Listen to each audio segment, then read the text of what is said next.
donation never sleeps.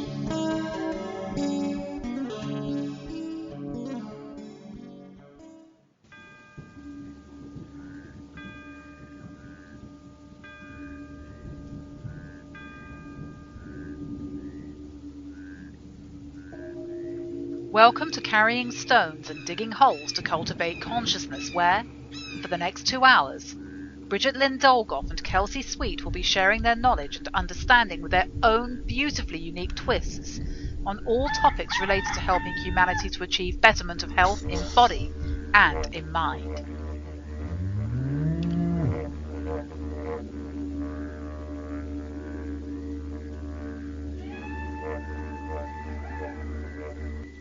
Settle yourselves down on this fine Saturday evening. Hello. Hello. Hi. Can you hear me? Hey. Yeah, I can totally hear you. For now, we're just waiting it is for time the intro to finish. for Bridgette and Kelsey. Woo! All right, that's the end. Hey, everybody. It is here. Kelsey. All right. Hey, so you've reached Carrying Stones and Digging Holes to Cultivate Consciousness. Your host, Bridgette Dolgoff and Kelsey Sweet. And we are on Revolution Radio every Saturday at 8 p.m. Eastern Standard Time. And so also just want to let you guys know that we run on donations 100%. Nobody here at Revolution Radio gets paid for anything. And we just ask that you help us to, keep the lights on, keep the servers going. We're the last free, public broadcast. We have, like 56 hosts, all bringing you all kinds of different information, important news that you're not going to hear anywhere else. And we're the last First Amendment Truth Radio, non-corporatized radio network on the net, and probably out there even in radio and TV land. So you can go to our website, Revolution Radio, freedomslips.com, and we have, it's all filed for you now. It used to be all on one page, but now it's all separate. You can go to the donation button there at the top of the page, and it'll drop down a menu. You can, donate to us on Patreon, a monthly deal. We've got foreign people that want to donate. We've got a Dropbox for that now. We also have snail mail. You can send us a check, and also we have a one-time debit process. So please, please, please help us to keep the lights on. And we are keeping our monthly. We're back to when our founder passed away, Nighthawk, a couple years ago. It's just taken all of our management and everybody else a long time to kind of get back organized, but our monthly target is also on the website, so that you can see where we're at in the month and how much donations we've gotten through the month. So go ahead and pay attention there.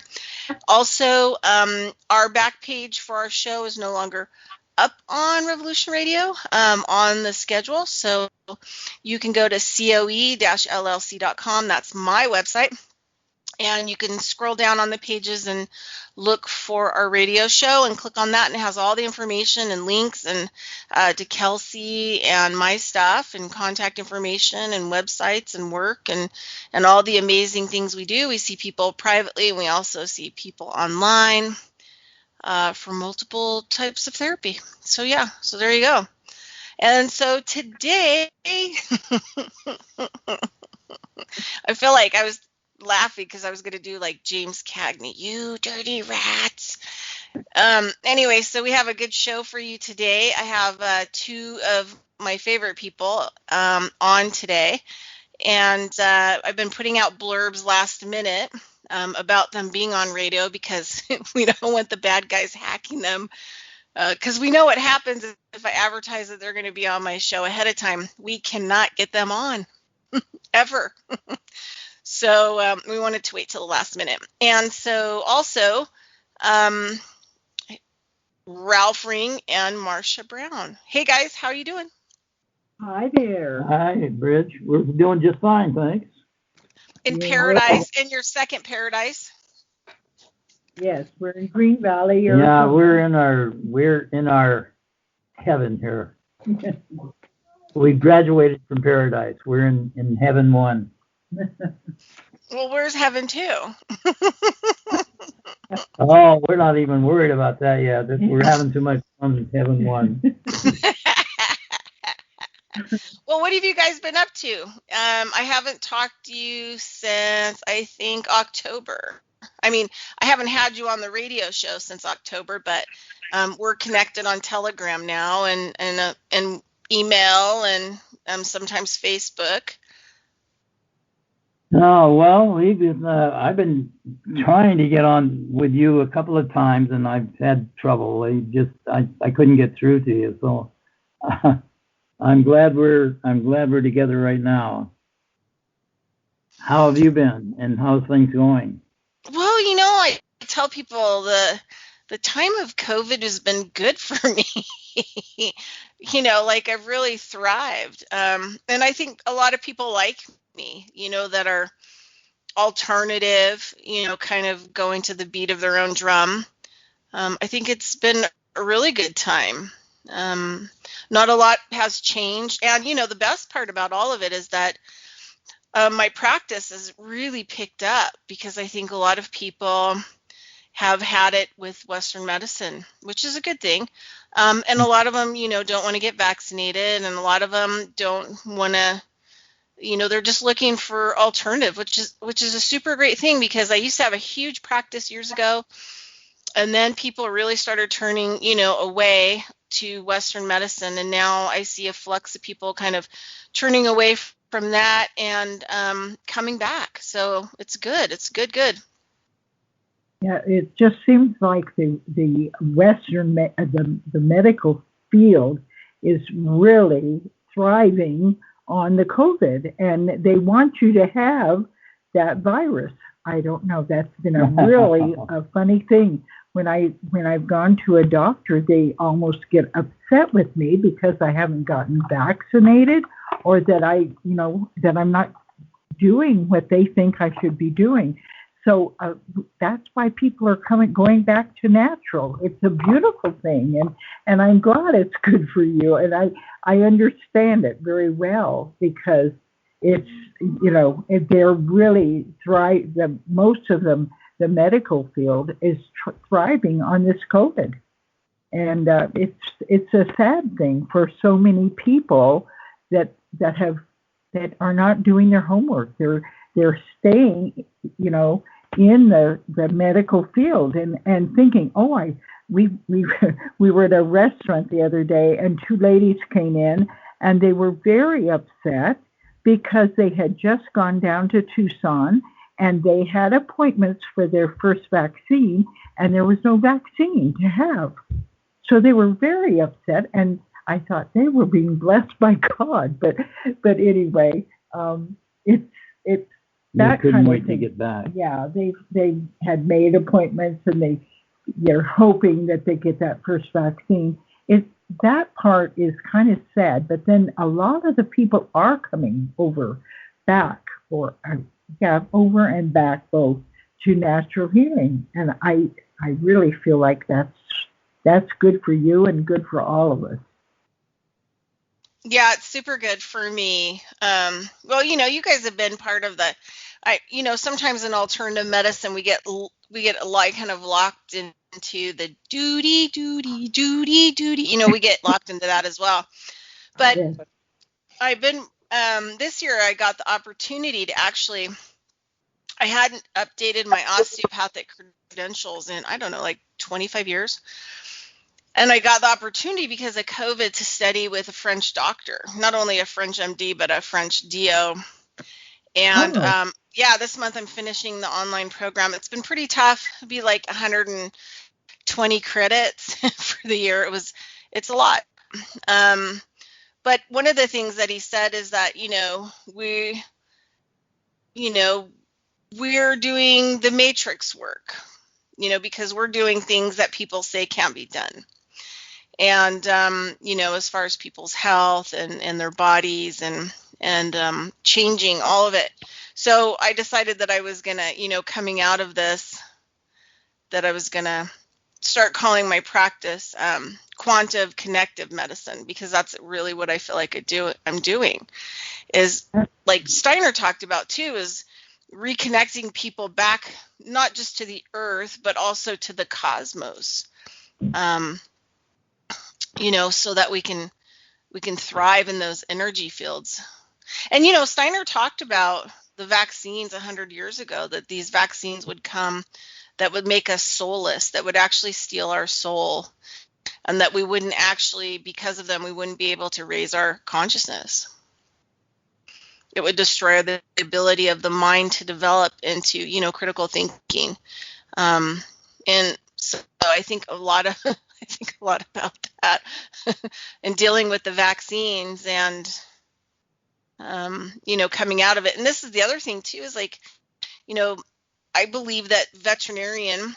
So a couple of years ago, finally, I was forced to give Jen, a rabies shot, which all the research that I've studied, a rabies vaccination, the bare minimum is good for 7 years. And that's not the 3-year one. That's the 1-year one. You should never give your animal a 3-year vaccination, because it's going to cause so many problems, the dosage. But in some circles in Europe, they say that 1 rabies shot is good for the life of your pet.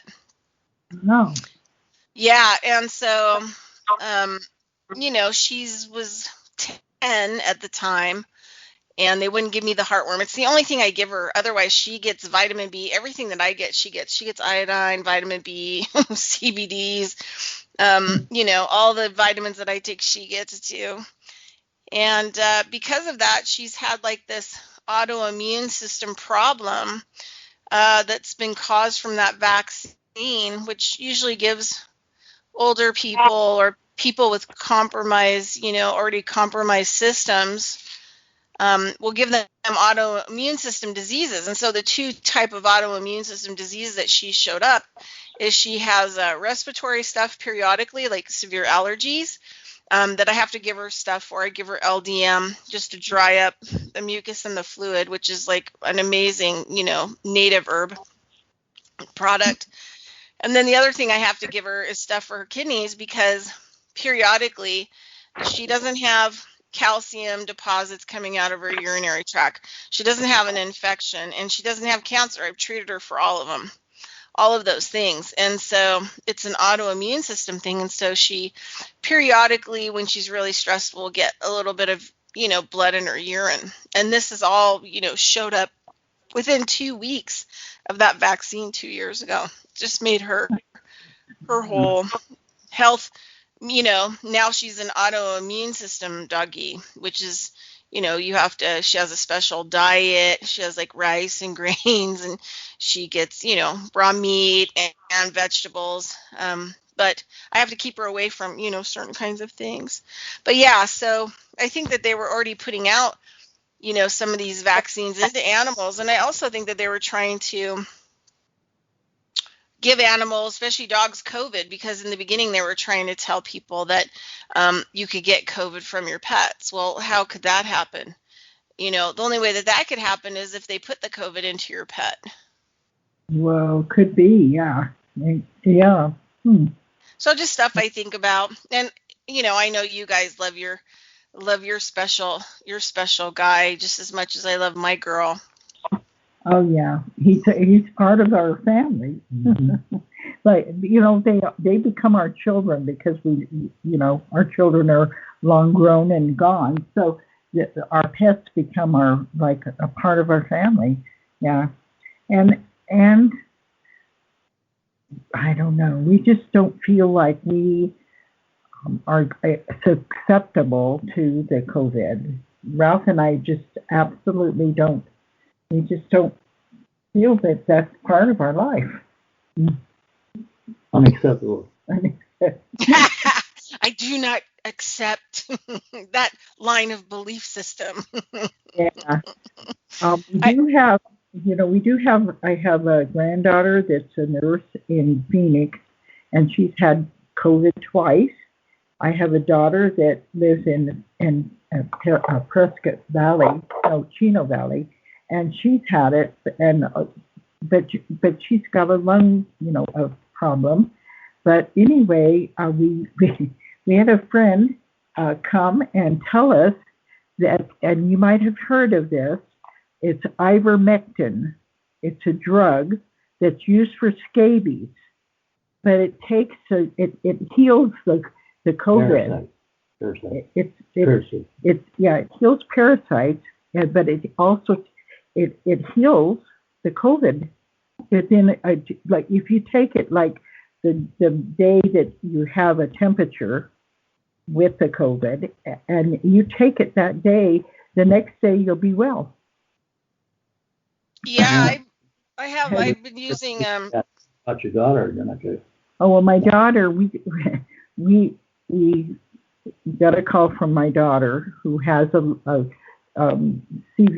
COPD lung and she does use oxygen at night only, but she had gone to the hospital and they had told her you have pneumonia and COVID, and then the doctor said go home and use your oxygen 24 hours a day, and then they gave her some kind of medicine. Well, we had a friend that was going down to Mexico to get her teeth done, go to a dentist, and she talked to my daughter, and she got a prescription. Well, she got medicine down in Mexico, the ivermectin, and we got it to her. This was on a Saturday. She went to Mexico on Sunday night at 5 p.m. My daughter took the pills. There were 4 little pills, and she was only to take 3 of them. And on Tuesday, she was completely done with the COVID. She had no more symptoms at all. So, and since this has happened, we have seen in quite a few different things and heard about holistic doctors that will prescribe this ivermectin for COVID if somebody has it. There's a group of holistic doctors in Prescott, Arizona, who actually, all 4 of those doctors, the homeopathic doctors, are prescribing the ivermectin. I do know that for a fact. But anyway, there's, if somebody has or has a family member that has been diagnosed as having COVID, they can get rid of it if they take it that same day that they know they have it, or the next day they'll be done with it the following day. Yeah, I have some friends that are making the colloidal zinc and also the ionic zinc, and both of those will just knock anything out, flu, colds, COVID, whatever else out of the system. All right. That's a good thing. Yeah, and you can make it yourself. You can make colloidal zinc yourself. You just have to go look it up and make it, but you can totally make it yourself. And then the ionic one. And then the other thing for the mucus, in case, people don't have a doctor, they don't want to go to a doctor, they could also use a product called LDM 100, which is a dosa root. The Washoe and Paiute people here use it, and it's a root that's from the carrot family, and the LDM 100 is a tincture that you can take, and it'll get rid of any kind of mucus, cold, whatever. You just take it a few times over the course of the night, and it'll kick out anything, even dry up any kind of mucus you have. So, okay, can you get that? Where can you get the LDM? Online. There's a company, a Utah family, I think it's a Mormon family, that got the recipe, and they make it with permission from the Native people. So yeah, you can just look up LDM /100 or and look it up, and you'll find it. It's a great tincture. It's pretty gnarly, but it's also good to take because it actually kills fungus and candida, and we know that fungus and candida cause most of our health problems, including cancer. So yeah, for candida in any. Okay, that's yeah. great. kick booty. So I was talking to I was remembering, back. I think it was like the last conference that because you guys haven't been doing any of the UFO conferences since you had to flee the 90-foot firewall in Paradise, right? You guys haven't really done any speaking engagements or conferences or anything, have you? No, we have done online conferences, but not really conferences, just interviews, but not too many. We were scheduled just right after the fire to go to Denver, and we canceled that. We have not been doing any live conferences since the fire. Mm-mm. Yeah. So I believe like the last conference you guys did do, I think it was in Las Vegas, wasn't it? No, we were out at Mount Shasta in July, the end of July, before the fire was in November. So the end of July, and I think that was 2018 or 2017? 2017, I believe. And not November of 2017 was the fire, and so the July of 2017 we were at Mount Shasta and actually presented there. That's the last conference that we've been in. Well, so probably before that. Well, I was just thinking about the other day when, Ralph was having, he was struggling with a lot of, his health stuff. And I believe you guys were down in Vegas at a conference. And I forget which one it was. I think it was one of those UFO conventions. Yes. And I was remembering, when Ralph was presenting and somebody outside saw the star beings outside over the hotel, and they created a holographic heart. Yes, that was in Laughlin, Arizona, and let's see, or is that Laughlin, Nevada, I guess. Let me see when that was. That was probably the year before. We went to, Paula Harris had a conference in Laughlin, and and Ralph was having some heart problems at that time, but that was a 10-year conference that he was invited to come back. His first conference, I think, that was in 2017, because he first spoke at a conference in Laughlin on 2007, and they brought him back on 2017, and we did the conference in Laughlin. And at that time, we didn't tell anybody. Paula Harris was presenter, was the creator of that conference, and we didn't say anything about heart or any problems with Ralph's heart at all. But after the conference, there were tall white beings that came into Paula Harris's her room, I guess, and they told Paula, you don't need to worry about Ralph. He will be here. He is not going anyplace. And she was not aware that he'd been having heart problems. So then she knew. But anyway, they did. They did. I don't know exactly if it were those three beings that came to Paula Harris's room, but they did form a double heart on top of. An actual photograph was taken of the double heart on the top or above the casino that night.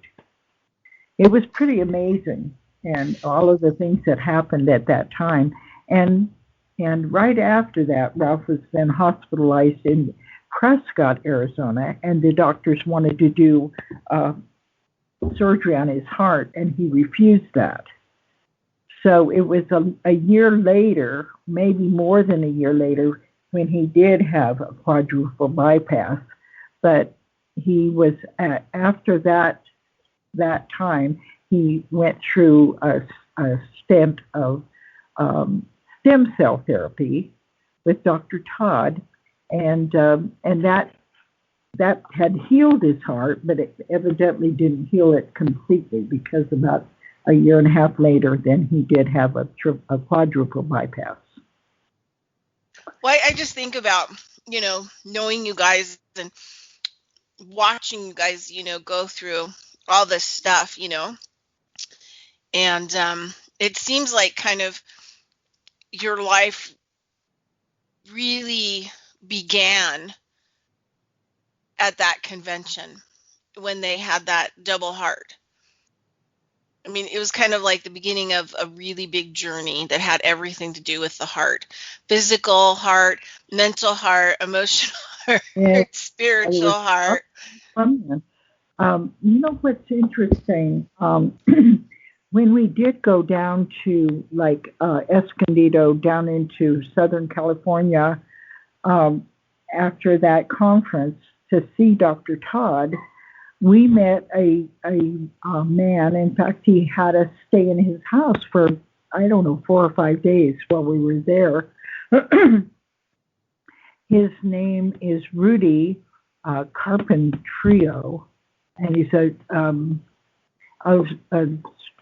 a Jewish man that had gone back and forth to Italy for about 25. I'm remembering this, but Ralph may say it was 26 years or what, but I'm thinking 25 years he went back and forth to India and worked with Sai Baba. And in his house, while we stayed there waiting to see Dr. Todd, who did the stem cell therapy on Ralph, Rudy has pictures, and he has Sai Baba, 2 of Sai Baba's robes and his shoes. He has like a museum room of nothing but Sai Baba paraphernalia and so forth.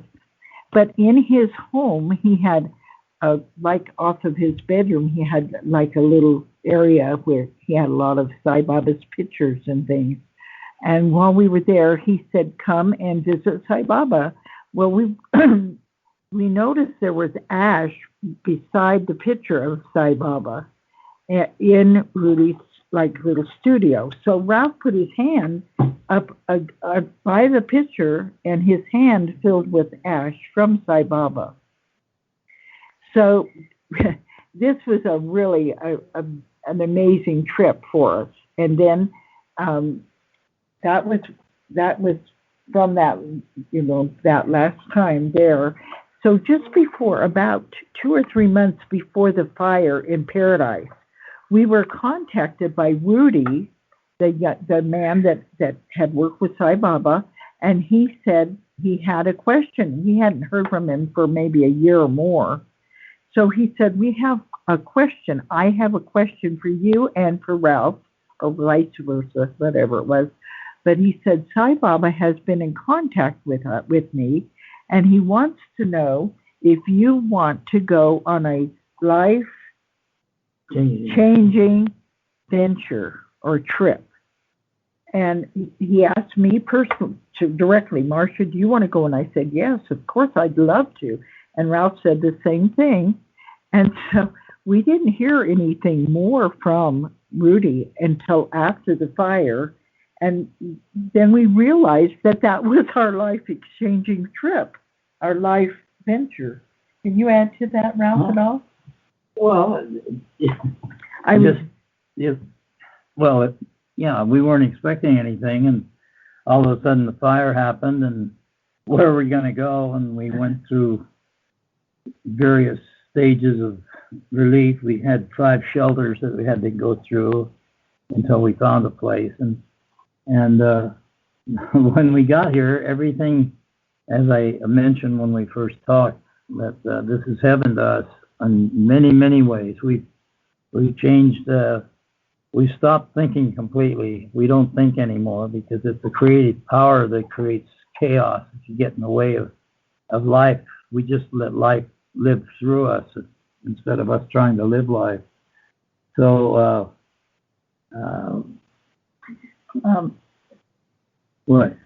Bridgette had brought up the conference that we last talked in Laughlin, Yeah. and about the beings and how the beings formed a double heart over the Kitsuna. Oh yeah. And she said knowing us, she feels that was a life-changing experience right there from then on. We've been going through quite a few life changes, and the only way I can relate it to is that we're in a state of peace, total peace, because we no longer look at the outside world as anything but what's thought up as a dream, that it doesn't really exist, because we've tested our thoughts in creating, and sure enough, they're very, very powerful once you get to using it. So we just decided to start feeling our way through life since the fire, instead of thinking our way, and it's worked out very, very well. Everything falls into place. We don't need or want anything particularly. I mean, we enjoy the love and friendship that we have down here. We have weekly meetings and stuff with like-minded people, and we're all a bunch of feelers now down here. We don't create to the havoc that happens when you think too much. So it's been a really fun time too. Just the last few months, we've been we have friends that came from Florida and stayed. Well, they didn't stay with us, but they stayed in Tucson, and we were together for 3 days. And then we have a couple of ladies that we used to speak at their weekly meetings in Prescott. They're coming this next weekend. We haven't seen them. We've talked to them, but it's like the spiritual family is coming together now, in spite of the separation, in spite of what the media or whatever is saying. It's very different for us. We're coming together with our soul family. It seems like more all the time. Don't you agree with that? Huh? Oh, of course. I mean, yeah, we're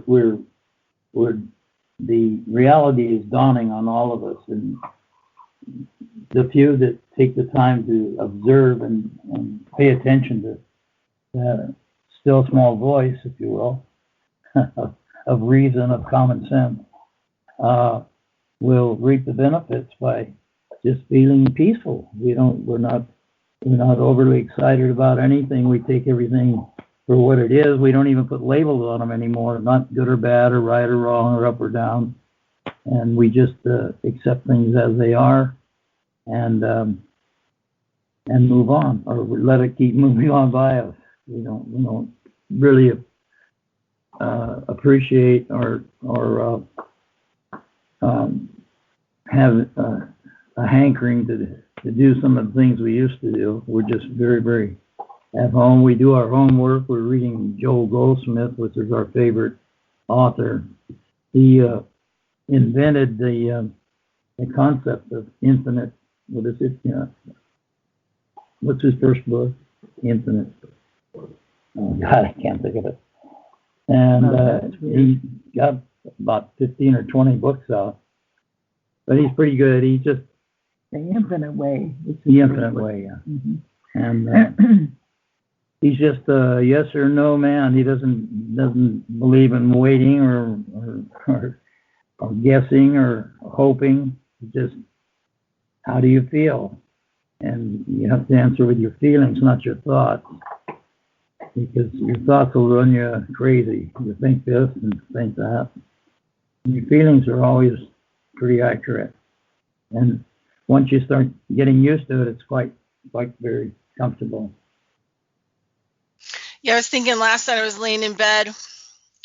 I'm reading the book, The Yogi Sutras of Patanjali, and I picked it up from a friend of mine who's a client that's moving, and just reading some of the most amazing, things in this book, because some of these practices and belief systems, been around 400,000 years, in India.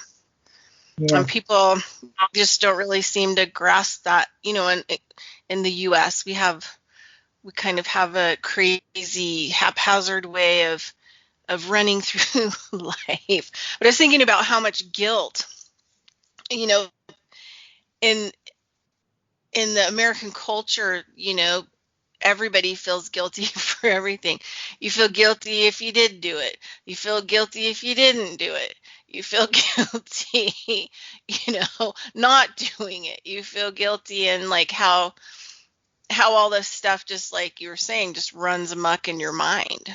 And then you can't really get straight, you can't really get straight with what your heart is doing. And maybe not so much what your heart is doing, but what, let's just say, the energy field is doing, and separates you from it quite a bit. And getting back into what feels good now. For example, today it was like, I really have to get out in the sunlight, and I really have to get on the trail, and I really have to go check out some of my areas to see if my medicine plants are starting to grow, and start connecting that energy there with the plants. So that way, as they come up, then, they can communicate with me when I'm not there. They can talk to me about what's going on. They can tell me when I need to come there, when I need to pay attention to them, when I need to go see them. So I don't carry a sacred pipe or a prayer pipe, but I do use tobacco, and I do prayer smokes. So I did like a big prayer smoke, and for, all of it, and gratitude and thankfulness for, the medicine plants that are coming. And then, I can just be connected and ready, and just, be doing the other stuff that I need to do. And when the plants are ready, they'll let me know. They'll contact me. They'll shoot me a message via energy field. And you just have to be awake and aware. You have to listen to when they're contacting you, and that's the part so many people can't do, is be still and listen to their guidance from wherever, and that's so important to us, for all of us to do, is to listen to our inner self, our inner guidance, whether it be plant-based or soul-based or whatever.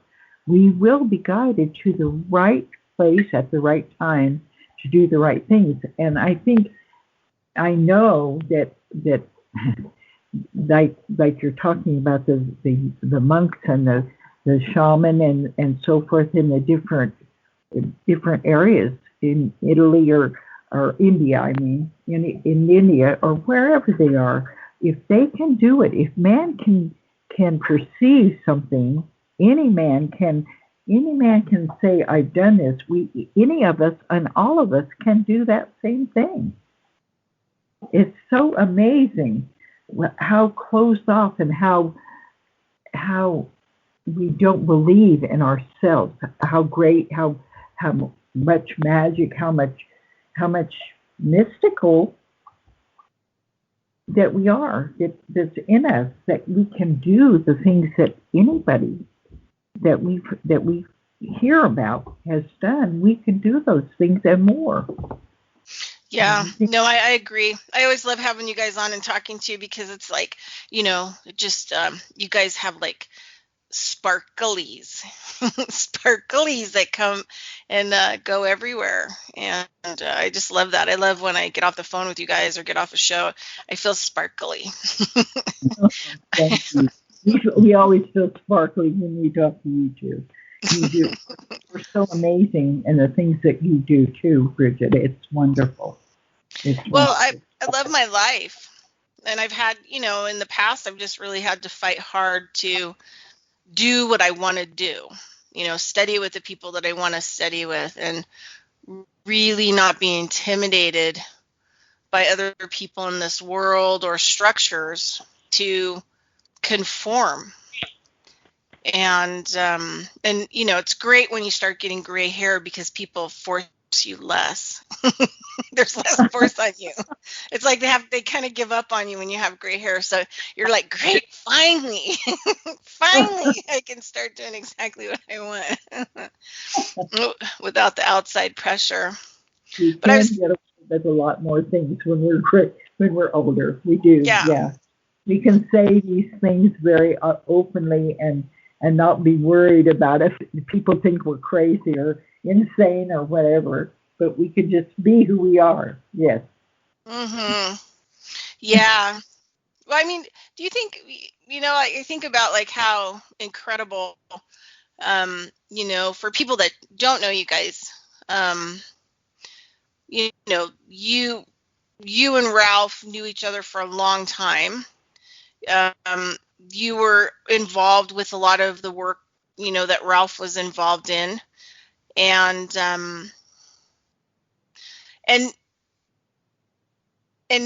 you guys went through a period. I'm trying to, find kind of like the right words for this, but, like Ralph having flown in a conscious hovercraft, right? Being able to consciously fly a... It wasn't flying, Bridget. It was just an operation, because flying it doesn't have anything to do with the craft. That we were teleporting through time and space instantly, and it's kind of hard to explain when people are familiar with linear technology, which airplanes fly because of the air pressure and everything. With spaceships, don't fly, but they operate on a different set of frequencies. So I mean, but now it's like you've come full circle in your life, because you now really operate in those frequencies in your life. Yeah, well, I'm aware that I'm operating in many, many different cycles simultaneously, which says a lot for just being peaceful and quiet, because things just come to me that I've never seen or heard of before, and it's a very pleasant surprise to see the changes that are taking place, that most people are so busy worrying about other things they can't see the light yet, but it's there. It's at the end of the tunnel, and getting brighter every day. There's new stuff happening that people know not of yet, but the med beds is one of them, and we just talked to some people the other day. Their production is speeding up on them. They expect within a year people will become very familiar with the med beds. And that's a step in the right direction. They'll be going to the med beds instead of doctors. Yeah. They'll be, they'll be purifying their body, or taking their bodies back into a time balance. A balance, yes, a time when there was balance in their lives, or an age even. It's pretty amazing. And I know you know all about these two, Ralph, says I'm preaching to the choir with you, but anyway, maybe some of the people that are listening don't know about them, and it's exciting. This time, this ascension time right now is a very exciting time for all of us. Most people don't realize that. They don't understand that. Yeah, well, I really like to see, what I'd like to see too is that, people like myself are not going to be able, I've studied with just unbelievable, brilliant people and carried on their work, and they passed away with nobody to share the work with, because apprenticeships, a lot of people don't do those anymore. You have to go to a college and, but you don't have these kind of masters of certain things in those colleges teaching. And, I'd like to also see where we can teach or re-educate people to be like the med beds, because we can actually perform things far more advanced than a med bed or a machine. But Yes, I think right. that's a start for maybe people to understand. But our abilities, if they're cultivated, to, heal others, and just, from people that I've studied with, I've learned some incredible things that, are not out in the mainstream, and people like myself are very difficult to find. People like myself usually aren't working in the public at all. I do work in the public, but, I'd like to really see that cultivated, where we return back to a place, if say the Freemasons have been using, cymatic frequency energies, to lift things and move things for thousands of years. I mean, imagine that kind of energy used to heal people or to reform an area in nature, or like a lot of my native teachers and the ceremonies that I've been taught are about how to release all of the murder and violence from the water in these areas to raise the vibration of the water, so that the water can raise the vibration of all the things on the planet. And so using this technology to help the planet too, right? Yes. Sure. Yes. Yeah. And those, the things that you're talking about are free, and all we have to do is remember those things that have been here forever, for thousands of years.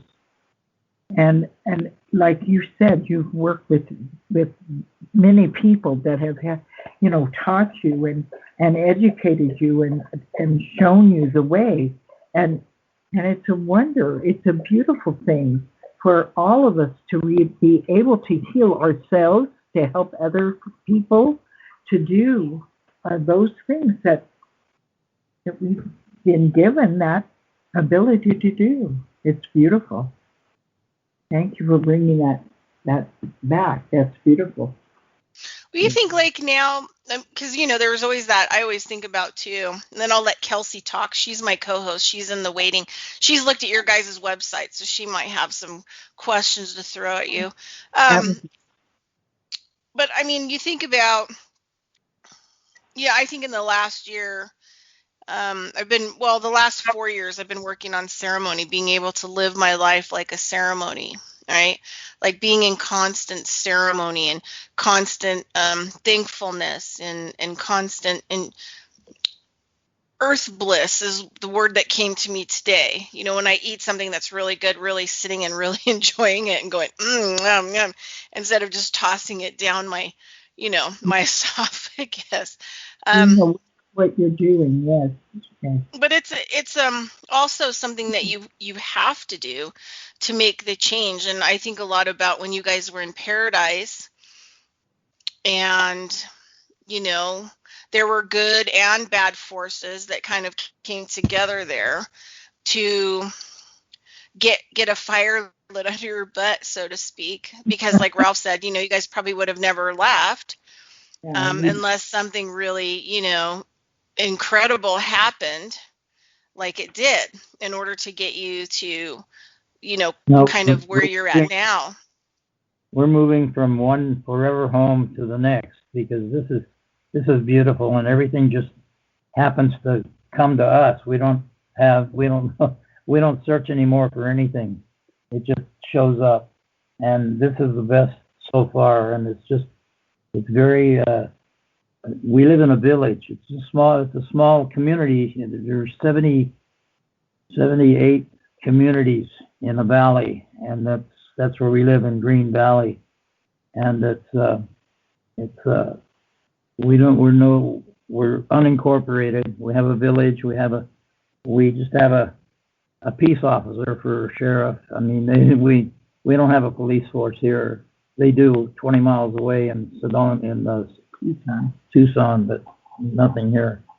And so the time gives us, we use it effectively in our reading and our meetings that we have with people and sharing different events that happen to people, and some don't understand them, and people that have had the experiences will explain that it's quite simple if you look at it differently, and it's the principle of the 6 and the 9. I don't know whether you're familiar with that or not. You have two people sitting across from each other, and one draws a 6 and the other draws a 9, or they're given a number, a 6 and a 9, and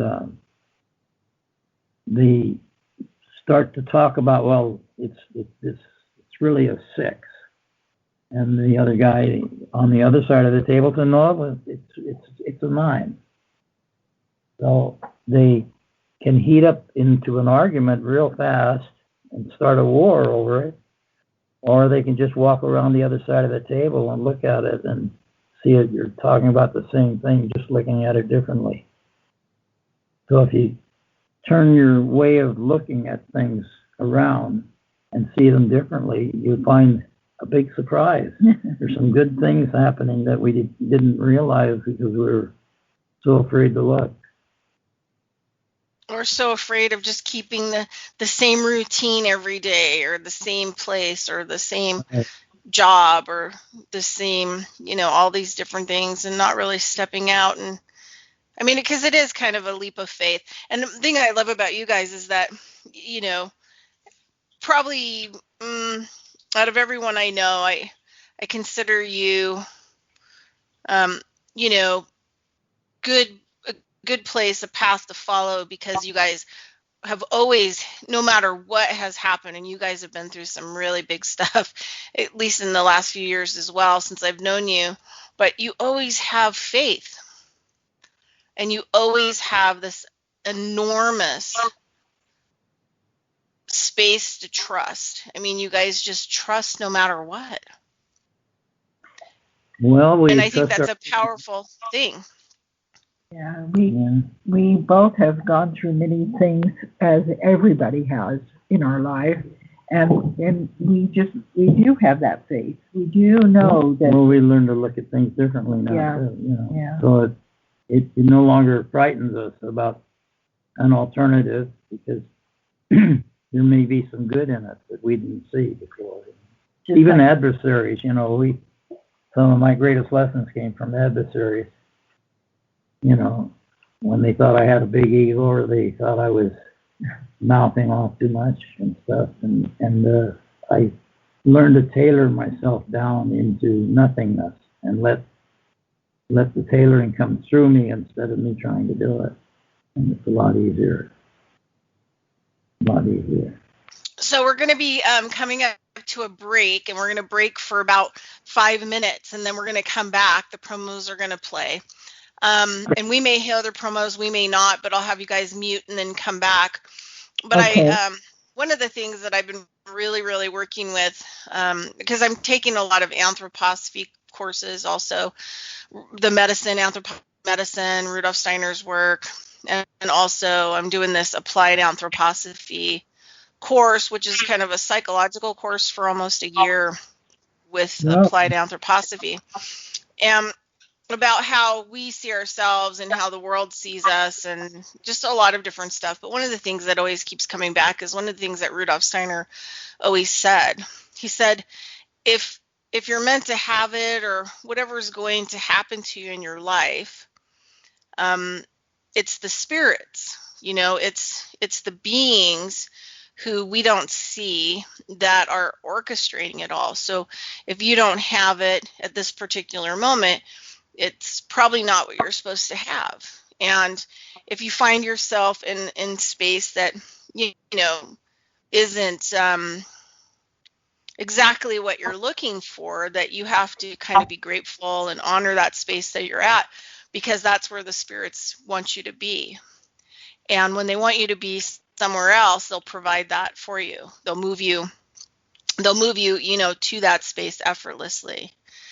And so that's, sometimes I think about that. I think, okay, I really, want to move to Wyoming and set up and get a farm, but it's just not time yet. The spirits haven't actually provided that for me yet. So I just have to keep working on where I'm at and being happy with as much as possible with where I'm at. Cool. Before before it integrates to the next thing. Well, we have our intentions, but then we have to just let them go. And just like you said, when the time's right, you'll go there. You'll be guided there. You'll just find yourself there. And that's when we are allowing ourselves to be spirit living us instead of us trying to live spirit. Because I believe that we are definitely being guided to whatever. And with going to the fire, and I had so many. She's only got a minute or two. Okay. Go ahead. Yeah, let's talk about the fire. Hold that thought, and then also I'm going to let Kelsey talk the second hour. Okay. But let's go to break. We're going to go to break, so I'm just going to have you mute out, and then we'll be back in about 5 minutes. All right, everybody, enjoy the promos.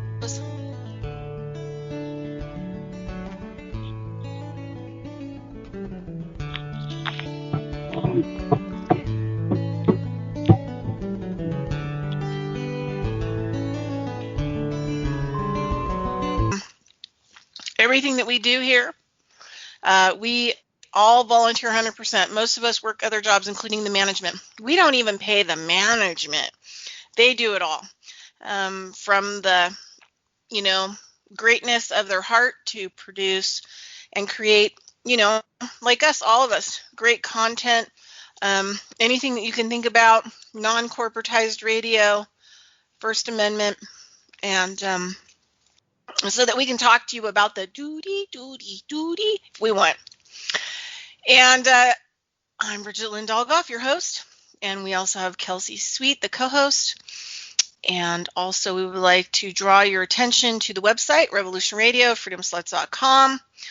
And it's been rearranged a little bit, but we just ask you to help keep our lights on. So we actually have a shop. You can buy t-shirts and mugs, and also you can go to the donation button and all the ways that you can donate in every possible way and form. You can donate there. So please donate. Help us keep the lights on. Help us keep us thriving through 2021. All right. Also, if you want information on the show or you want to contact me or Kelsey, you can go to coe-llc.com. Look down to the page with the our radio show name, and it has all the information there that you could possibly need. And then Kelsey also has her own website. I think that she added some radio stuff on too, which is kelseysweet.com. So you can go there as well. Okay, so we're back. Everyone's muted. Unmute. All right. Everybody, maybe everybody's just gone for the minute. They'll come back. They're going to come back. I know they're going to come back. Anyway, so we have the second hour, and we have Ralph Ring and Marsha Brown on our show. If you want to go find out more about them, I don't know if Ralph knows he's muted. Maybe they'll come back, and then he can unmute, and Kelsey's muted, so maybe they're still on break, which is fine. It's all good. But you can go to Blue Star Enterprise. Yep. .com, and or you can just look up. Cracks me up because you can also type in Ralph Ring's website, and it'll pop up Ralph Ring's website, and it's the Blue Star Enterprise. So you can look everything up there. They have a lot of old interviews that they've done there, conferences that they've spoke at, and all across the board. They've had UFO events. They've been to consciousness. They've been speakers at consciousness events, and also for those of you not aware, Ralph was the apprentice of Carr, and Carr was the apprentice of Tesla. So yeah, Ralph is a really interesting guy. All right, guys, did you make it back from break? Because I'm still seeing that your microphones are muted. Holler. I know. So maybe Marcia and Ralph can unmute when they get back. Are they back? Maybe they're having trouble trying to unmute. Anyway, we'll just keep talking. We'll just keep talking till they come back and unmute. Let me just make sure we're good to go. Okay, anyway, any thoughts about the first hour, Miss Kelsey? We didn't mean to shut you out, girl. No, I got Axe here too, so he and I are just posted up and listening, and there's so much information to take in, especially within Ralph Ring's website. And I think when it comes to like questions, how do you ask it all into the realms of the quantum stuff? As an artist, I'm just curious to know how to incorporate all of this, or how that knowledge translates into the realm of art. How do I make portals out of my artwork, you know? But it's fascinating stuff, and there's just so much that's happened over the last year too. I know there's so much to catch up on. I mean, from COVID, like the Paradise thing, to the COVID, I mean, there's just so much. But it's an awesome opportunity to get to have a conversation with these guys. Say unmute. So it can be tricky. Oh, there we are. There we are. He's ready to go. They're ready to go. So, Marcia, you want to talk to us about Paradise and the changes that happen as a direct result? Yeah. We did have a problem. We couldn't find the unmute button. Yeah, I knew you guys were kind of working on it. So we just, chatted. Thank you. You've got the floor, girl. Thank you. And it's nice to meet you, Kelsey. Thank you. Anyway, go ahead. I'm sorry. You just said likewise. Okay. So when we left Paradise with the fire, the hardest thing for me was to lose all of my spiritual books. So I had Ralph and he had his spiritual books and I had mine when we came together. And that was the hardest thing. But, after letting all of those things go, we've decided not to try not to accumulate a lot of things that we are attached to, because we don't know where the next step is, that we will be guided to go, if there is a next step or not. But at least we won't have to worry about letting anything go that we're really attached to. And I think that's what I was trying to bring up about the fire. I always, people ask me all the time because they know that I know you guys, and they always still ask me about, where you're at now. And so I'll put this record up, and then I'll put links out, and then that kind of helps people to find out what's going on with you. And people were really terrified because they knew that you lived in Paradise, and you had to disappear for a while because you were living in temporary shelters, and you guys were just trying to get your feet on the ground. And then right after you were dealing with shelters, then that flood came in that same area and kind of blocked you from being able to get out as well. So a lot of people don't realize that because you had an electric car, you actually survived the 90-foot firewall.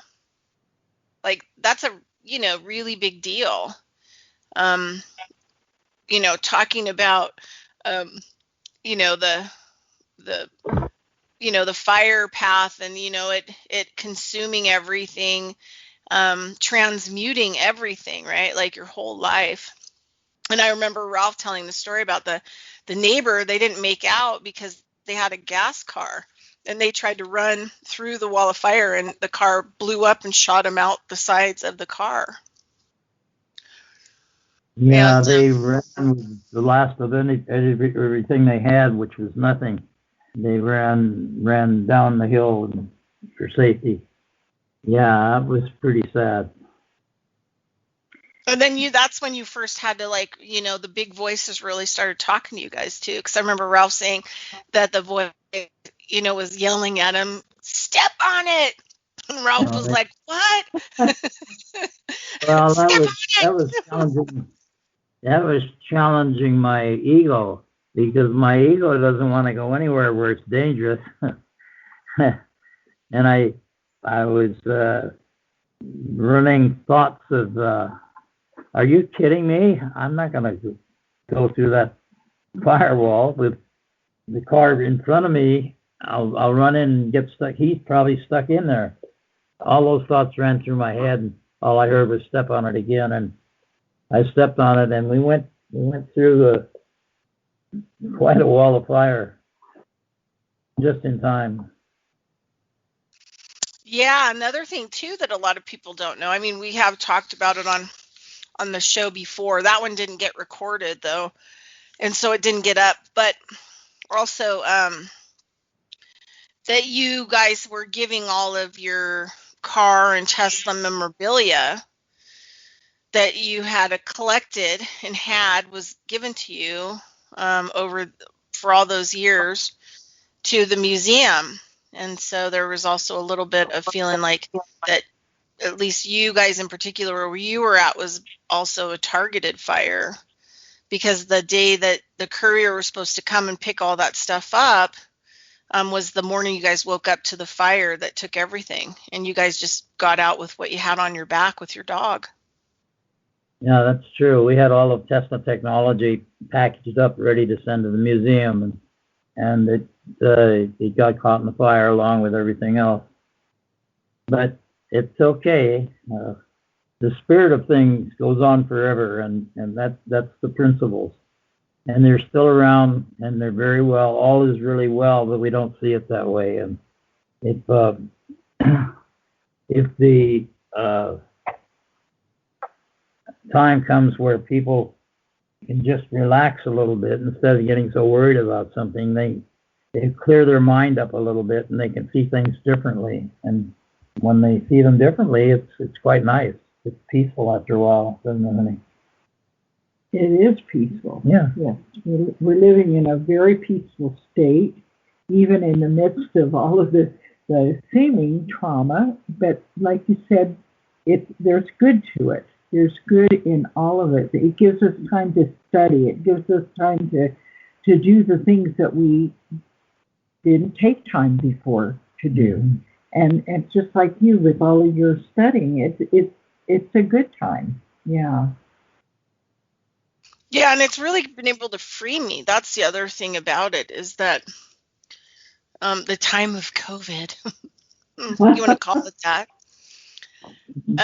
really has, because nothing works, right? It's all controlled.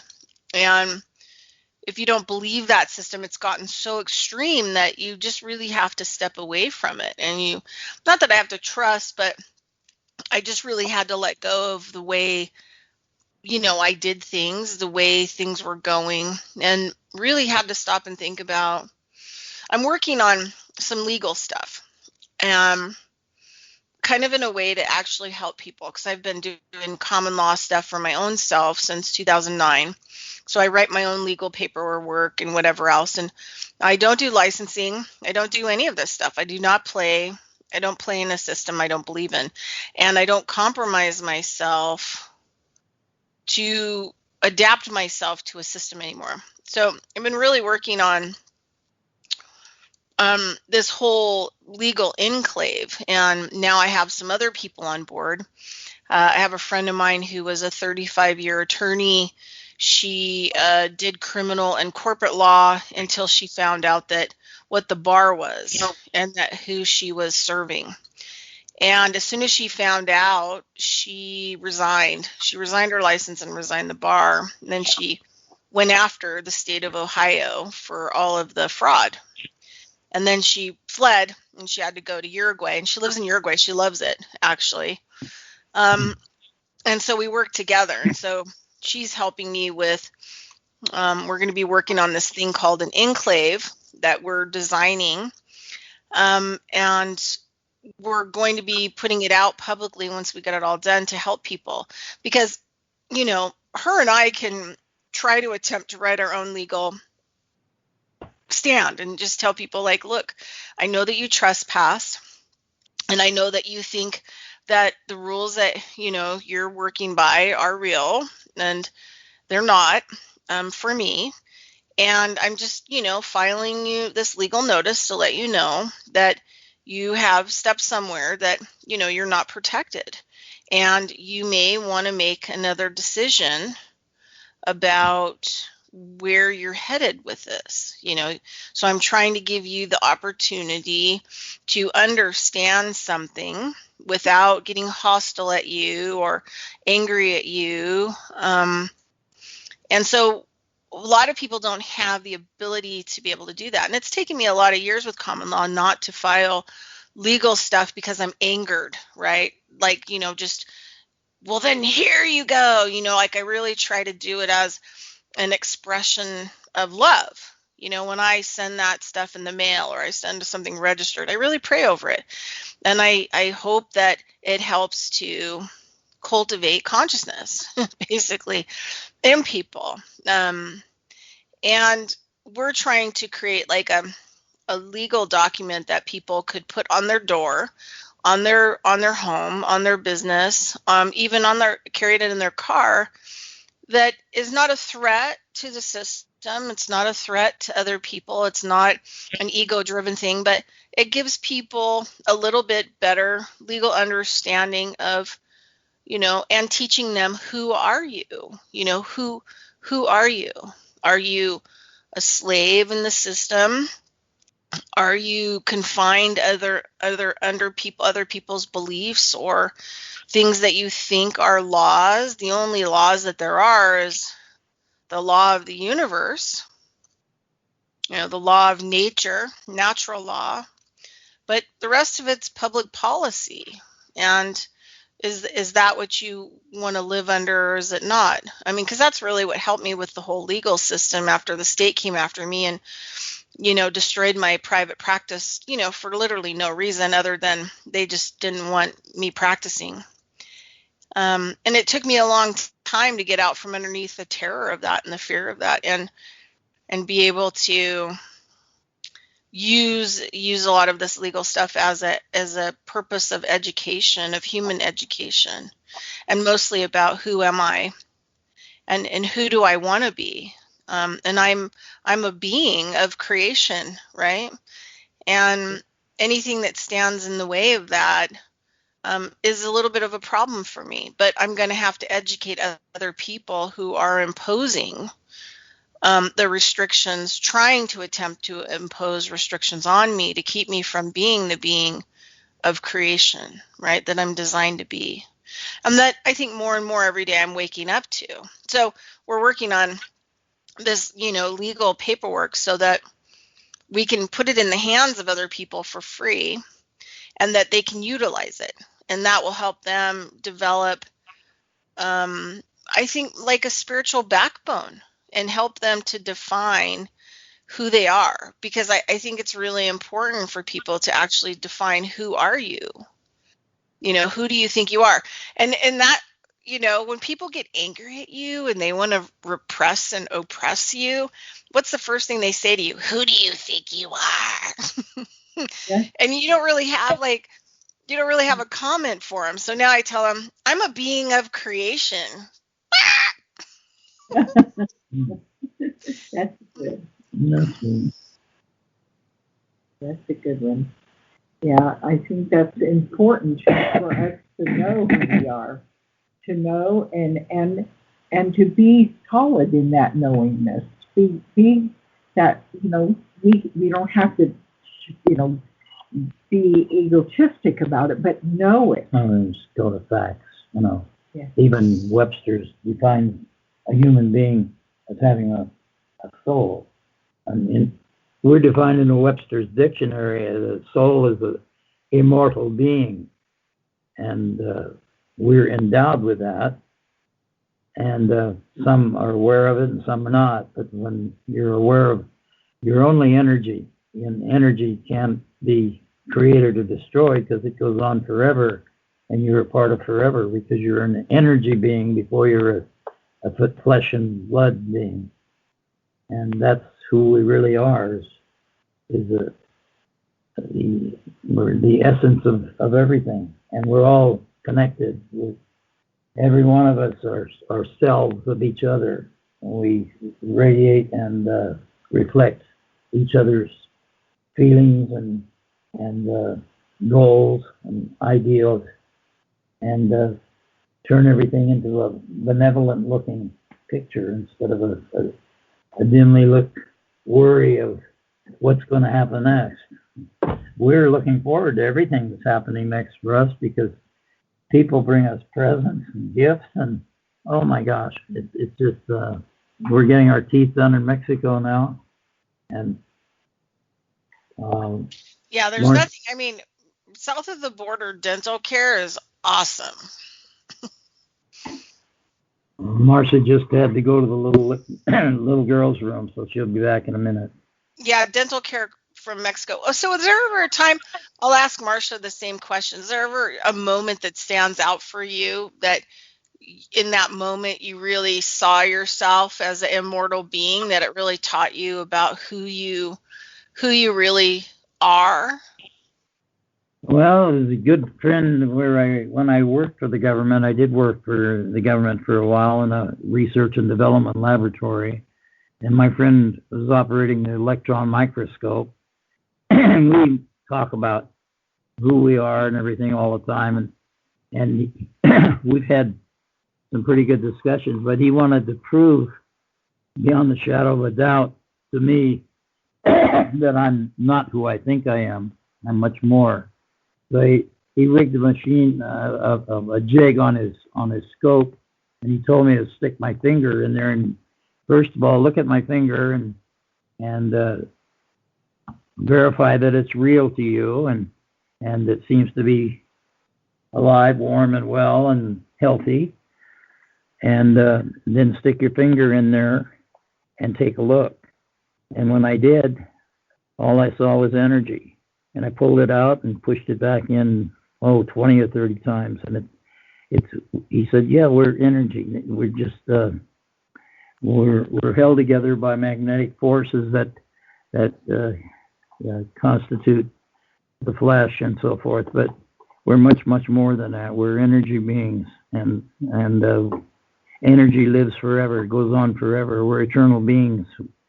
And that's what immortality is. And that's why somebody had the good sense to put it in the dictionary, but people don't go deep enough to look it up and then research it through Steiner and Zerkoff and people that have written about these things for years. And it's just when we think too much, or we get overactive, and oh, here she comes. She come back on. Okay. I've been traveling down the Walter Russell Road too. I've been looking at some, his book on light and some of his theories on light, which are a lot, quite a bit over my head. But I think maybe, someday if I read them, that maybe it'll all really make sense. But it's beautiful, actually. Some of these older writers and the things that they're brilliant. They were part mystic and part PhD, and were putting together some unbelievable, amazing, brilliant work. And I heard you mention Steiner a little while ago. Yeah, I love him too. He's I'm digging him for the last, since I went back to school to learn biodynamic farming, which is a branch of his at his college in Sacramento. But I've always been kind of enthralled. I'm not into the Waldorf stuff and not into the kind of the more religious-y parts. But his scientific work, which is, border mysticism as well, and the Akashic records, and then it just, it's just mind-blowing. Like the work that some of these amazing people around the turn of the century produced. It was like the universe, spit out like 100 of them that were just, off the charts for things to leave us with, into the future. Look at Nikola Tesla. Yeah. Well, you guys know that road, more than anybody. So I'm going to ask you a question, Marcia, because you were in the little girls' room. Is there a moment in your life that stands out that you knew in that moment without a shadow of a doubt that you were an infinite being? What was that moment? Do you have a moment like that? Yeah, when I was, my ministerial was from religious science, and I went to one of the conventions and listened to a lot of speakers, and then I went back to the room by myself, the hotel room, and I was just sitting there in the peace, trying to absorb all of the lectures and all of the input that I had been given. And the room, I had my eyes closed, but the room lit up so bright that I thought, oh, somebody just turned a floodlight on me. Well, I opened my eyes, and of course, the room still was just brilliant. It was bright. So I realized that I was like in another dimension, and that probably was the time in my life that I really knew that there was no going back.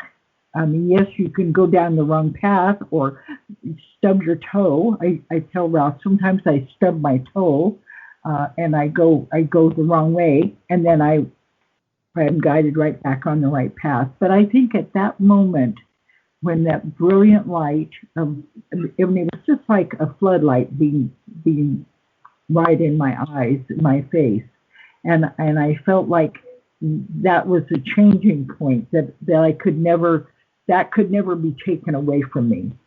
That I was with that oneness, that guiding light, and it would always be there. There's been times since then, of course, that I felt like I stubbed my toe and I wasn't doing the exact right thing. But I feel like Ralph and I've talked many times. There's no going back. There's no back to go to.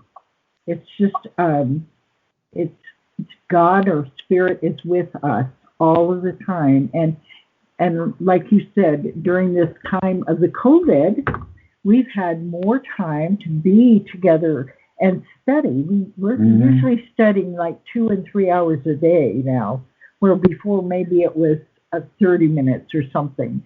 But we're taking more time, and where we cut out, we stopped. This will sound really funny, but right now we stopped going to church. We've stopped most of the meetings that we were in book clubs, and we stopped going to those. And even though they resumed, we decided not to go back into that, but do our own studying and our own thing. Yeah, being who we are. And I feel like this time for us, just like the time is for you, it's been a wonderful time of going within and being more of who we know. Living from the inside. Yeah, and knowing more who we are from the inside. Who we are, Ralph and I have given up our title of Ralph and Marcia. Oh, really? And that was a long time ago. We did that. But we're just being now. We're just doing. We're just being God. We're doing whatever we're guided to do. A part of the collective consciousness, this ever present consciousness, and the absolute. We're part of the absolute, and we know it. And it makes a big difference when you know yourself that far, because things just start happening automatically. It goes on auto gift or something, because we get more darn things happening that are just very, very pleasant, very, very, very, very enticing. say the least. Especially the group that we're having now. This last group is really good. We had, I mentioned we had a couple come from Florida, and we have a friend that lives down in Arizona City, about 2 hour drive from here, an hour and a half, I guess. And we invited her to come and meet these people, and then we invited a couple of people around here to come to the meeting. And through that meeting, there was an amazing healing for one of the ladies that live here. A lot of truth. Yeah, it's these things are just happening. We're not planning them. No. Mostly people are saying, "Oh, we are going to take advantage of coming and seeing you now." And we say, "Okay." We set a date and then whatever. This next weekend, this next Saturday, we have quite a house full. I think there's probably 15 people. Yeah, I think it's 12 or 15 that are going to be here because we have the two ladies coming down from Prescott. We asked, after they said they'd like to come, and we said, yes, we're free that weekend. I called back and I said, I've been guided to open the house to friends that are here. Is that okay with you? And we'll have a potluck. And so they said, sure. So who knows what's going to happen? I mean, these guidings, sometimes I get kind of discouraged with myself because we're older now, and it does take a little preparation to open your house and have a potluck and whatever, have people over. But it seems like when they do happen, it's the right thing. Good. It's all feels very good. It's been pretty amazing. So instead of looking for conferences to go to, we're having small groups. Yeah. It's all coming to us. Yeah. We don't have to go anywhere. Well, that's, so you have all your grasshoppers, your young grasshoppers coming to listen to the masters. So is there anything, so I'm just picking your guys' brain, because I know like people will hear this and they're probably going to send me some questions. So is there anything in particular that you guys are studying right now that you really like? And then the other part of the question is there anything that you are working on that you have to remind yourself? Like sometimes I'm like, one of my favorite affirmations is, I'm going to have way more fun.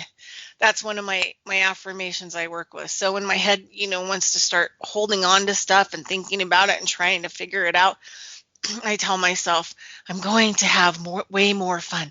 I'm going to have way more fun. So is there anything in particular that you guys really are really grabbing onto that you're studying? And is there anything that you find yourselves having to work at, to try to give people courage about to keep working a process, even if you haven't gotten it down?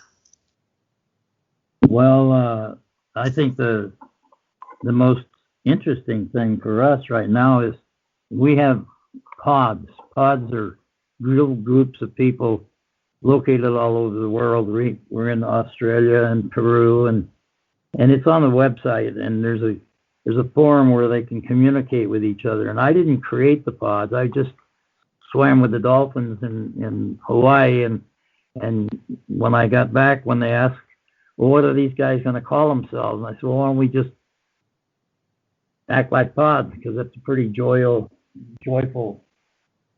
camaraderie, if you will. So that's where the name caught on. But everybody creates their own pod. I don't do anything like that to create them. They create their own by their interest. And they've all been working on alternative energies for years. And some of them have tried to come out from behind the curtain and demonstrate free and abundant energy to people. And they've suddenly found their laboratory shut down or their equipment confiscated. And this has happened over the years for hundreds and hundreds of people. So we decided a couple of years ago, we already have what the world needs, and that's free energy machines.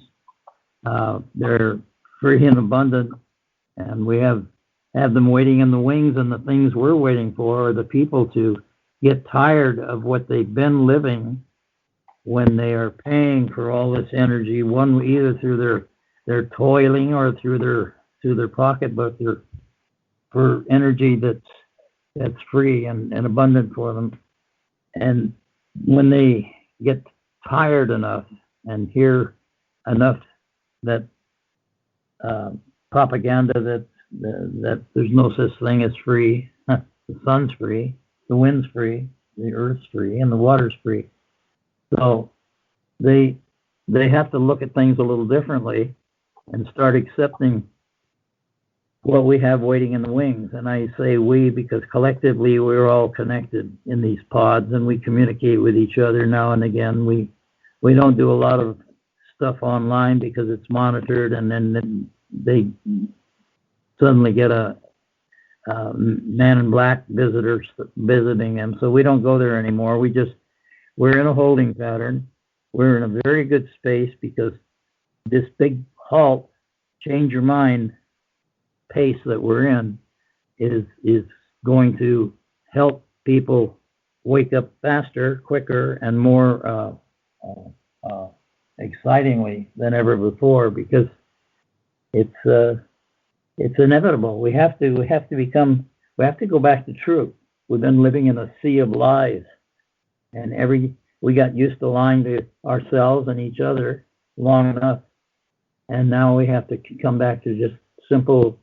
The Constitution has the common laws, and then in 42 or 3 they abandoned the idea of common law, but now we have to get common law because that's common sense. That's our essence. That's who and what we are. We're common sense beings, and we have to use our common sense to negotiate through the lies that have been perpetrated.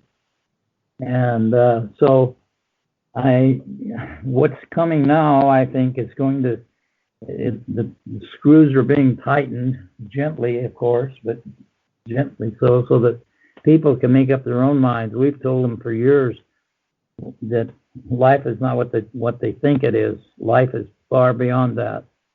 Life is life, and if you let life live you'll be a part of life. You won't be trying to invent it all the time. So the time's coming now very rapidly where when the people say, okay, we've had enough, I want to see what these guys are talking about, and they allow us a disclosure or 2 or 3 or 4, then overnight the world will change, and we'll go back to freedom, to be sovereign beings again, thinking for ourselves again, and we'll be very, very peaceful again. And there's no stopping it. It's already started. We're already over the hump. We don't just realize it yet. Yeah, I think, like you're saying, in certain words, that it's the lack that causes separation in the masses. And if there's abundance for everybody, right, there's free energy, there's this, you don't have to fight your fellow man, then you can create peace and people can get along and they can work together. Sure. There doesn't have to be competition any longer. No more competition. Yeah. No, that's what the monetary system has birthed, this competition, and it's no longer healthy because people are getting into very dire situations that they can't get themselves out of, and do things that they normally wouldn't do because they think they have to because of fear. But it's okay. In the real world, all is well. Always has been and always will be. So join us. Or whatever, huh? You want to tell them about John Wayne? Oh, well, I like John Wayne. I was in Newport Beach when he was there, and one of the things he said was about life. He says, well, life's hard, but it's a hell of a lot harder when you're stupid. And then I went and looked up the word stupid, and boy, that fits. People just ignore themselves. People don't honor themselves of who and what they are. They're magnificent beings, and saying, oh, I can't do this, and you're still using the knot at the end of the word can. They have to untie that knot because you have to live in the world of nothing is impossible instead of everything is impossible. And yeah, I tell people that all the time legally, like trying to help them, and they're like, well, I can't use that, because what the system's done is tied everything up into licensing and public policy, and then they make these, I could see, like, if you're a doctor and you're going to cut on somebody, like, you may have a special licensing, but if you're doing no harm, or you're doing a kind of therapy that you've developed or that you've experienced, that you develop kind of into your own work through study and care, in a open to heart way that you want to gift to somebody else. They tell you, like, what titles you're allowed to use and which ones you're not. And, like, I don't put credentials behind my name. I have, like, probably 2 miles of them if I actually put them there, because I don't want to conform, and I don't want to have to make myself smaller, and sometimes when they mash you into this system, like, especially with licensing, if you get licensed by this board, then you can only do that. You can't do this other stuff. Well, then you have to get licensed with all the boards, and then you have all of them coming to your office, like, driving you crazy and threatening you. And that's not a good thing either. That there's this control and manipulation because of the money system of, who you are, what you can do, how you can do it because a piece of paper said so. And I think we have to really get past that the paper does not identify me, and it doesn't identify my ability, and it doesn't identify what I'm capable of, and nor does it identify the people that can come into my practice, restricting them or whatever else, because I need people, when they come into my practice, I want them to heal. I want them to heal so fast and rapidly that I have to be non-restrictive in order for that to happen. And then I have to bring them energetically up to that same place. And restricting and the languaging is not helpful, because it restricts what the patient and the practitioner and the facilitator are capable of doing. It's so convoluted when you look at them. It seems to be. It seems to be, but the government or the laws and that kind of thing are convoluted. Is what I'm trying to say. I think we shared with that idea. Did we share with you how important the word seems is? No, I haven't heard that one. Slap it on me. It'll be good for your audience too, because it's and I'm going to just use a metaphor that will help explain it. You get into a situation with a car salesman or any kind of a salesman that has studied sales, and they know how to sell, and they will start their routine by trying you to commit. Isn't this a beautiful color car? And if you say yes, then that's a notch in their favor. They got you. And they keep moving you in. Well, now look at this. Have you ever seen that? No, I haven't. Well, isn't that wonderful? Well, yes, it is wonderful. Well, then you're getting the noose put around your neck. And the way that you can avoid all of that at any time is just simply say, so it seems. You've let yourself free, and you've let your adversary free, because you're not committing to anything that you don't believe in. So you just say, so it seems. And that is the truth, because nothing is what it seems to be anyway. So. And coming back to the other question that you asked, Bridgette, is there something that we work on? We have we always end our letters or our communication with love, light, and laughter. Mm-hmm. And so we're now working on the laughter part. We've been so serious in our lifetime, and so we are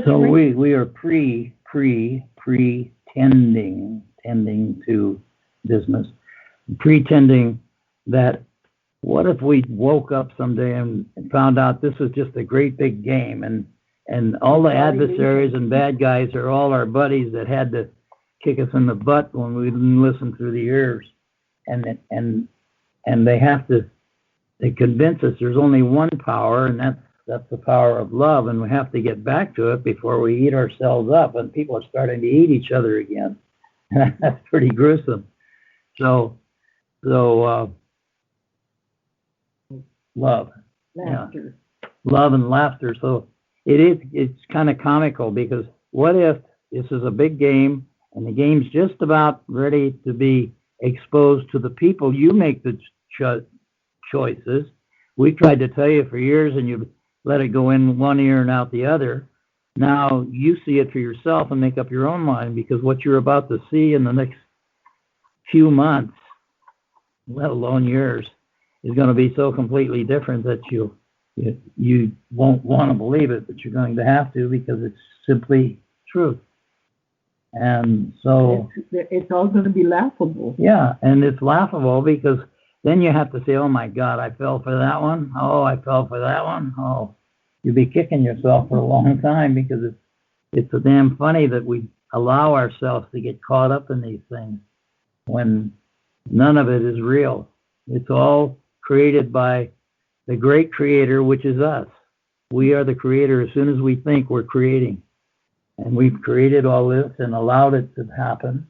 And now we have to see what we've created, because the curtain's coming down big time in months now, where people are going to start realizing, oh, well, I didn't know that was all happening. How could that be happening when I didn't realize it? Well, maybe you were looking at the local channels instead of the internal channels that'll give you a different picture. Ain't that the truth? You've been looking at the wrong channel. Yeah. Right.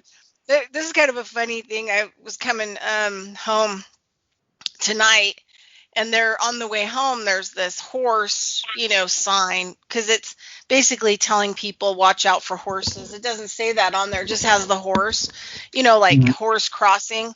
And it cracked me up, because somebody actually made a horn, taped a horn on there, so it's unicorn crossing there. And I was like, they're thinking ahead what's coming.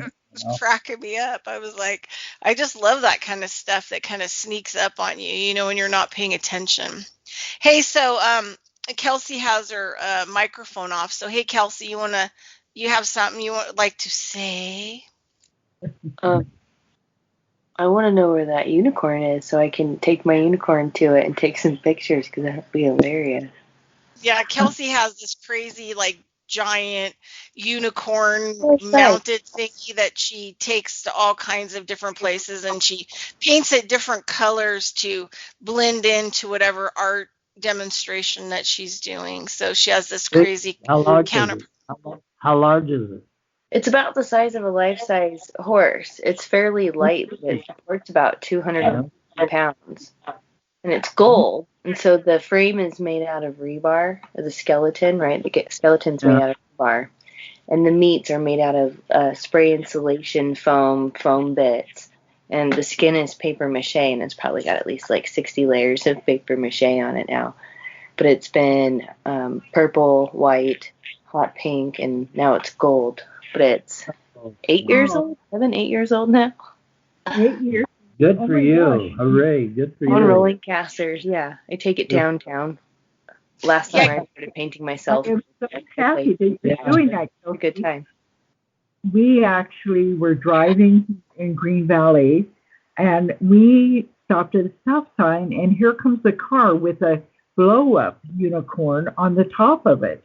It was a little car. It was like a Volkswagen, and it had a full-blown unicorn. It was larger than the car. Yeah.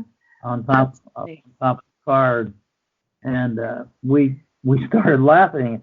And then we pulled up alongside of them and said, "God, we love your unicorn." We rolled down the window. Just trying to wake people up. They were just there were two ladies Don't get in the too car, serious. and they were so excited that we were Don't giving them worry. thumbs up. When Yeah.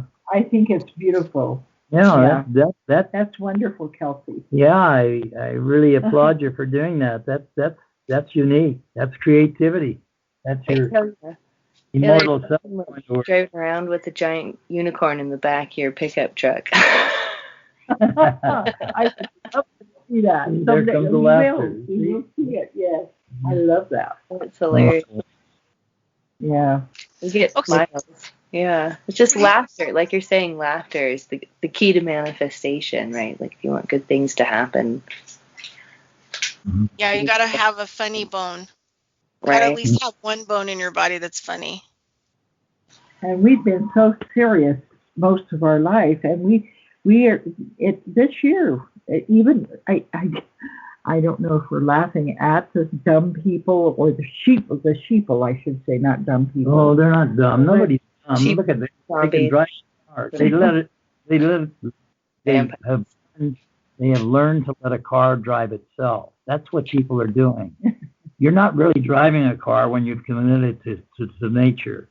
You're observing that the car is more or less driving itself via your subconscious or your spirit or whatever you want to call it, but you never have to worry about it anymore. You just turn that over and the car takes off and it checks your gas and it does everything by itself. And when it's an electric car, it's even better because it's quiet and goes 100 miles on a gallon and stuff. Yeah, different. I often get comments that I should make my unicorn electric. That would be wonderful. That would be wonderful. And then write it down the road. Yeah, there's different ways to adapt it. It would be quite the endeavor. Well, technically it's an alicorn, right? Because it has wings. The wings are detachable, so you can take them in and out. But really? Pegasus has wings, right? But a Pegasus plus a unicorn is an alicorn. So technically it's an alicorn. That's very nice. The whole 9 yards. Okay, so we're coming into the 2-minute mark. Is there any words of wisdom that Ralph and Marcia that you would love to leave the listeners in the last few minutes of our 2-hour show? I know it goes by so fast. Our show just blasts by. I really would like to just tell people to hang on, just be who you are and know that everything, the whole world is changing, and it's changing to the divine world that it's always been, because we're allowing it, we're creating that, and we're allowing it to happen. So just like the unicorn, let your dreams go forward and be in that dream of divineness and happiness and joy. Go ahead, Mel. Well, we honor our body, and I think most people do. But now we have this new set of circumstances that even the FDA is not happy about, and that's called the vaccine. That is unproven. It's in experimental stages. And if you just look at things a little differently, we've already been given everything. We've got all the intelligence, all the love. We've got everything that the universes, multiverses have within us. And if we call on our internal mechanisms, like I talk to my body when I get an ache, and the ache goes away because I want it to go away.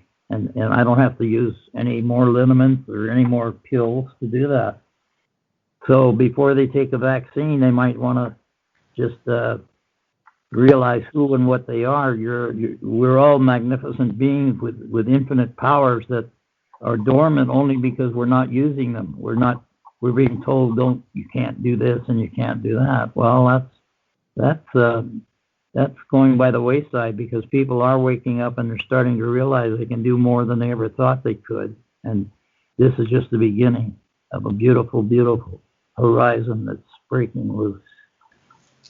Wonderful. Guys, thanks so much for coming on. And I know you guys have a busy life, but there are people out here that still love to hear from you. And it was really great having you on. It's always nice to touch base with you because I get sparkly. Thank you. Thank you, Bridget. We love you very much, honey. We really appreciate you checking in with us and staying with us. And I know we sometimes fit in that woo-woo stage. People, look at us funny when, we do funny things. But that's funny because it is funny. All right, guys, that's it. We'll see you again next week. Thanks, guys. I'll see you guys on Telegram. Keep in touch with me, Ralph and Marcia. And thanks, Kelsey. Say goodbye, bud. And we're over out. give a hug to your unicorn for us.